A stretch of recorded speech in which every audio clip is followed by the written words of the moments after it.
बिस्मिल्लाहिर्रहमानिर्रहीम। अस्सलामु अलैकुम वरहमतुल्लाहि वबरकातुहू। आज हम बना रहे हैं डालगोना काफ़ी। बाउल में 2 टेबलस्पून काफ़ी डालेंगे, 1 टेबलस्पून कोको पाउडर, 4 टेबलस्पून चीनी, 2 टेबलस्पून गर्म पानी डालेंगे और इनको मिक्स करेंगे।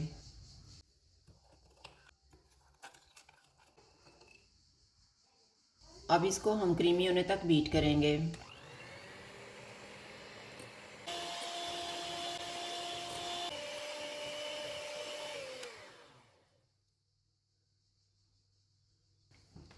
ग्लासों में आइस क्यूब्स डालेंगे, दूध डालेंगे,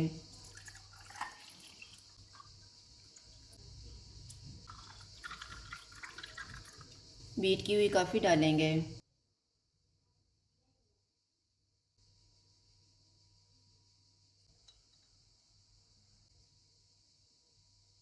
डालगोना काफ़ी तैयार है। अगर आपको हमारी वीडियो अच्छी लगे तो लाइक करें और हमारे चैनल को सब्सक्राइब करें। शुक्रिया। अल्लाह हाफ़िज़।